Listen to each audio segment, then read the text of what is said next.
ఘర్కోల్ spices రుచి మరియు అనురాగాల కమ్మని సంగమం.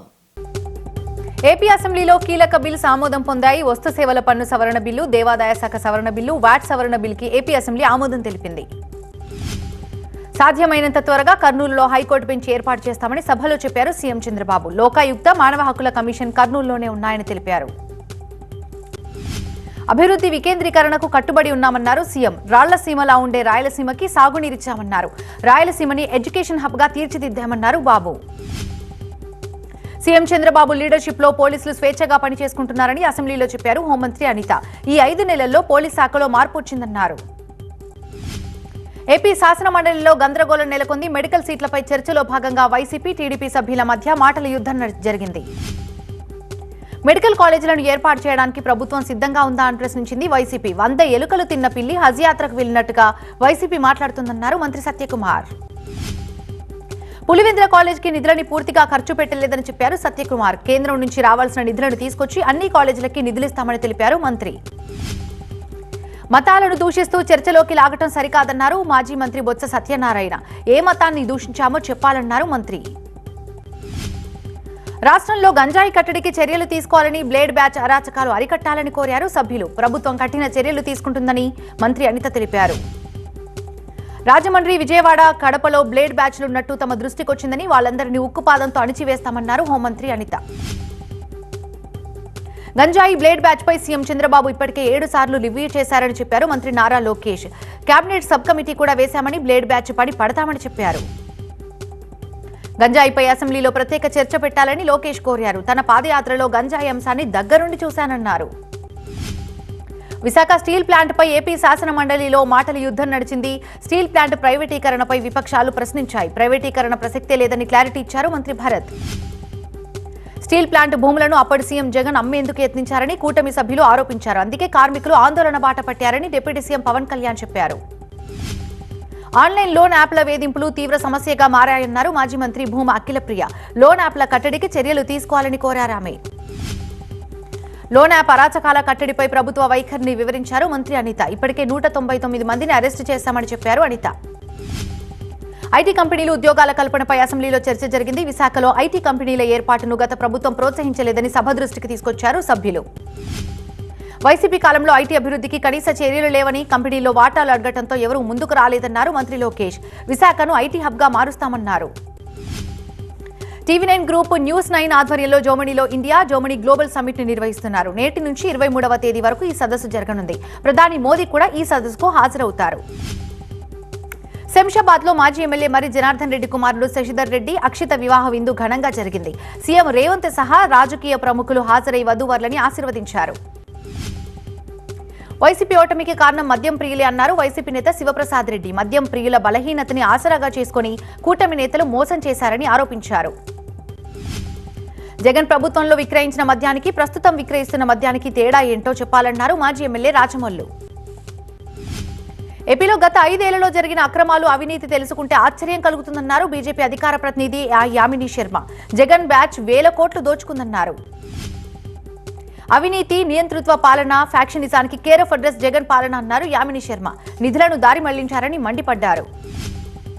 హైదరాబాద్ లో సీఎం రేవంత్ రెడ్డి ఇంటికి వెళ్లారు TTD chairman B R Naidu. CM Revanth ని మర్యాదపూర్వకంగా కలిశారు.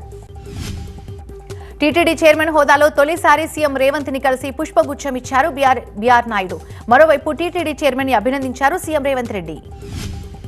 మూసి ప్రక్షాళనపై ట్వీట్ చేశారు సీఎం రేవంత్ రెడ్డి. నదుల వెంట నాగరికత వర్ధిల్లాలని, వాటిని కబలిస్తే మనిషి మనుగడే ప్రశ్నార్థకరమవుతుందన్నారు. ప్రపంచ స్థాయి ప్రమాణాలతో అభివృద్ధి చెందుతున్న హైదరాబాద్ కి మూసి వరంగా కావాలి, కానీ శాపంగా మారకూడదని రేవంత్ ట్వీట్ చేశారు. చిత్తూరు 2 టౌన్ సీఐ నెట్టి కంటయ్యపై లోకాయుక్తకు ఫిర్యాదు చేశారు అఫ్జల్ ఖాన్ అనే వ్యక్తి. అర్హత లేకపోయినా సీఐగా పదోన్నతి పొందారని ఫిర్యాదు చేశారు.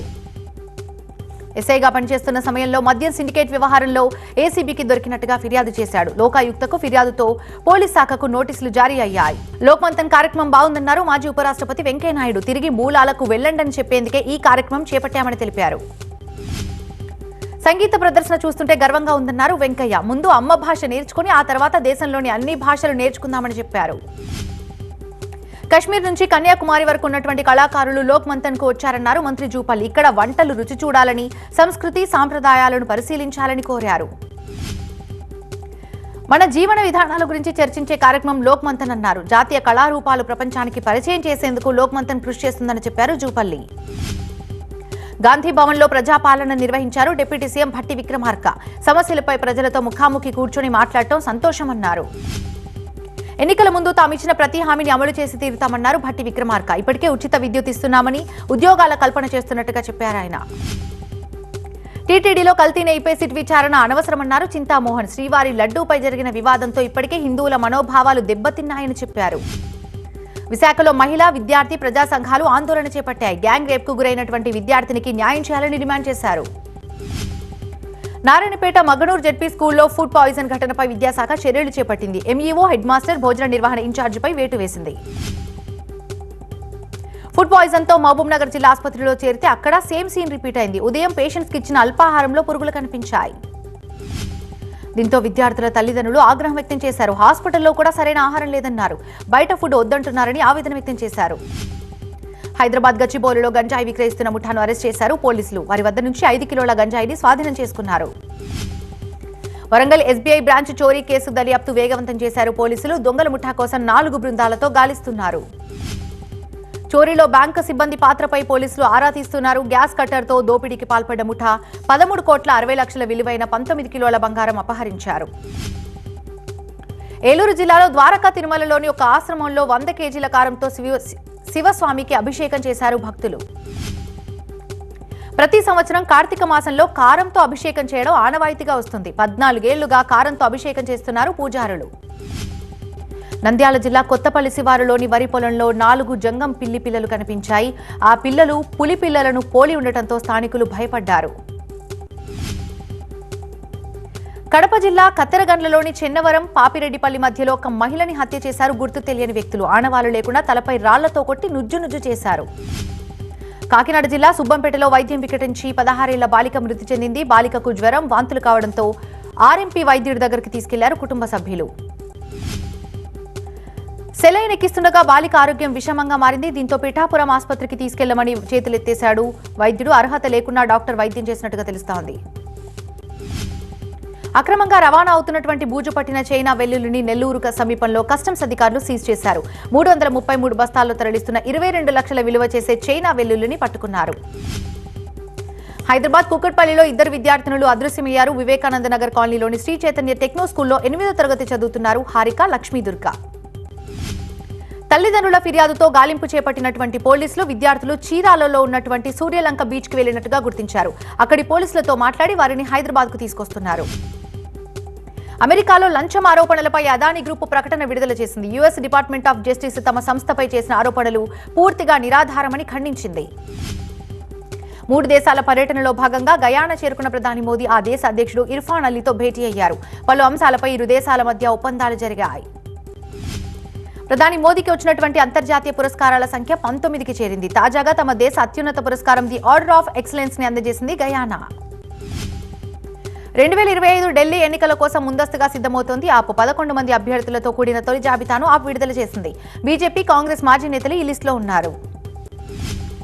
శబరిమలలో భక్తుల రద్దీ కొనసాగుతోంది. రద్దీ కారణంగా అయ్యప్ప దర్శనానికి 8 గంటల సమయం పడుతోంది. క్యూలో వృద్ధులు, చిన్నారులు ఇబ్బందులు పడుతున్నారు.